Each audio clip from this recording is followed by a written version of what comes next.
Hello, YouTube. It's me, John Avenger, once again, and welcome back to Movies A to Z Month. Cheers. Yes, now we're talking about the letter O. Now, this is a movie that's going to kind of take you off guard because I'm reviewing a very long movie with a title that might sound familiar. It is Once Upon a Time in America. Yeah, not Once Upon a Time in Hollywood. Sorry, guys. Gotcha. I'm not reviewing that yet. I haven't seen it. That Tarantino movie that's almost 3 hours with Margot Robbie? No, I don't like her. This actually has people that can actually act. This is Sergio Leone, one of the great Italian directors. May he rest in peace. He did this movie. And this is not the definitive version of the film, but this is the 3 hour version. 229 minutes. The original uh, proposed running time was going to be 4 hours, 4.5 hours. I think this is long enough, Sergio. Nothing against you. This movie is amazing. If you have not seen this movie, go see this instead of Once Upon a Time in America in Hollywood because this is the real shebang. No CGI, no de aging like The Irishman. This is the real De Niro in his prime with a badass role, a mobster role, because that's one of the best things he's done. Let's read this back. 10 years in planning, Sergio Leone's epic Once Upon a Time in America portrays 50 years of riveting underworld history and offers rich roles to a remarkable cast. Absolutely. Robert De Niro and James Woods, great freaking actors, play lifelong Lower East Side, yeah, pals who worry partnership unravels in death and mystery. Strong support comes from Tuesday Weld, Joe Pesci, Jennifer Connelly. This is when she was a young girl. She was like maybe a teenager, like 16 or something. Elizabeth Montgovern and the young actors playing the central characters of Ghetto Kids. To see this film offered for the first time in the full version of the Cannes Film Festival, audiences cheered. Of course, this is one of the greatest mobster movies made in the '80s, and after Godfather, this is considered a masterpiece. Did you see its IMDb score? Yeah. Let me see. It's like an 8.5 or something like that. An 8.4. An 8.4 on IMDb. It's number 73 in the 250 greatest movies. Fuck you, Force Awakens. You were there, and now you're gone. And Rise was never there. So, but anyway, that's enough about that. I've talked about those movies to death. This movie is it is a great freaking movie. This deserves all the praise it gets. To be swept away by the assurance and vitality of a great director making his final statement in a medium he adored. Absolutely. And he didn't leave us a shitty movie. This is a freaking near masterpiece. Ennio Morricone's score is fantabulous. The acting, oh my god, what can I even say? It's phenomenal. These people actually can act. The the character development and the freaking deep arcs and the freaking emotion that they feel. It all feels real, guys. This doesn't feel like some fake, faux film. It's actually a movie. It actually is telling a story. And I like to see that through the eyes of an Italian filmmaker that knows what he's freaking doing. And the thing is that the story is very interesting. A bunch of kids growing up in the ghetto trying to get up, through life. Here it is. This is the thing. It chronicles the lives of best friends David Noodles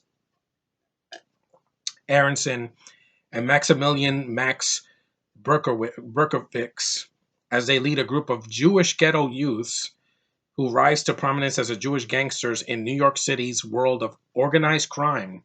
Kind of like Gotti, but this is way freaking better. This is an actual film. The film explores themes of childhood friendship, love, lust, greed, betrayal, loss, broken relationships, of course. It's a freaking 3 hour movie. It's going to have something. Together with the rise of mobsters in American society. There's also some partial nudity in the movie. Jennifer Connelly's character, I think they had a body double because she was too young to do it. Shows herself naked, like the guy's like looking through a peephole, like Norman Bates and Caesar, and I'm like, whoever's body that is beautiful. This movie flopped. Why? Just like with the Shawshank Redemption, why did this flop? Oh, people don't understand it. Oh, they didn't release the right cut. Oh, it's too long. Again, people, this movie cost $30 million and only made $5. Yet Freaking Margot Robbie's movies have made more than this. How?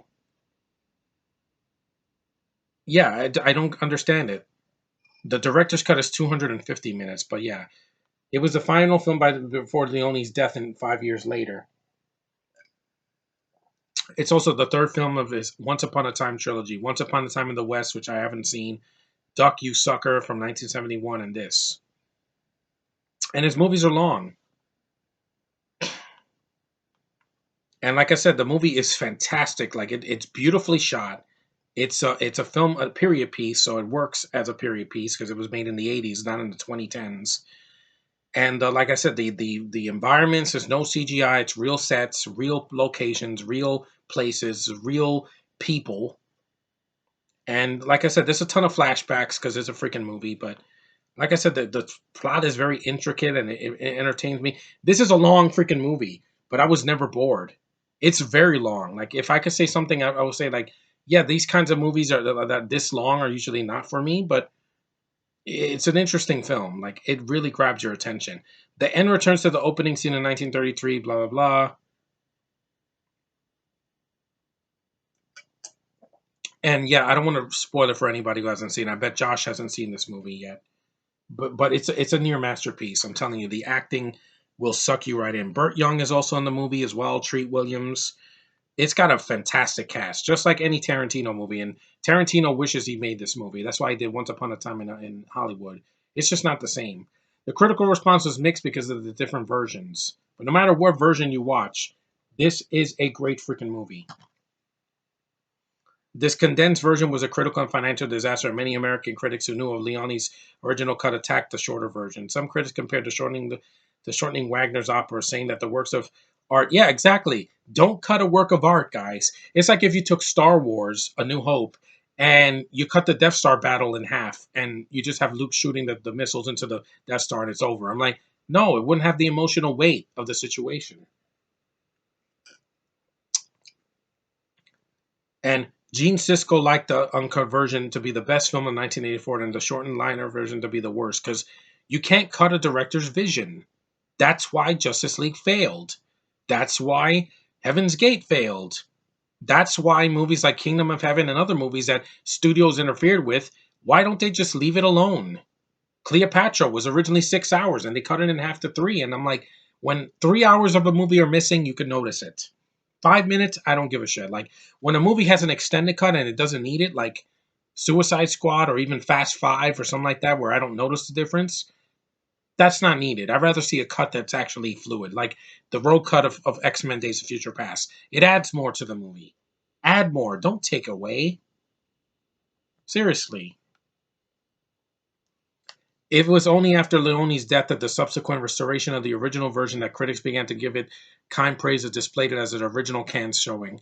The uncut film is considered to be the far superior edited version. I didn't see the theatrical cut. I got this version, which is the special edition, the director's cut. So the 2 hour and 29 minute version. I don't think it has a theatrical cut version, but it doesn't matter because it's entertaining. It's a study into a person's life, and it's absolutely intriguing. Yeah, the uncut film is considered. Yeah, Ebert in his review of Brian De Palma's *The Untouchables* called the original cut of *Once Upon a Time in America* the best film depicting the Prohibition era.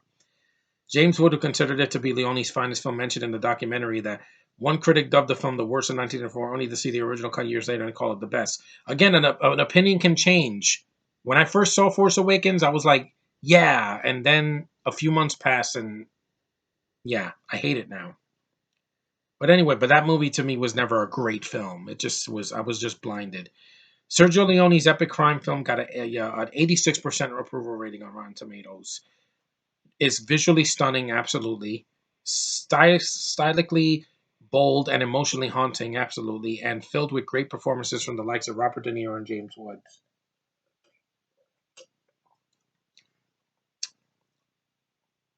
Accolades, yeah. Despite its moderate critical success, the film did not fare well with critics. It didn't get any Oscar nominations again because it's a foreigner directing a movie that's way better than some of the films that were nominated. I don't even know what was nominated in 1984. I wasn't around yet, but I know that this movie should have been. Just like a lot of the movies that came out last year that didn't get any Oscars. Shazam, Captain Marvel, Freaking Godzilla King of the Monsters. Even Frozen 2 didn't get Best Animated, which I don't freaking get. Shame on you, Disney, for that.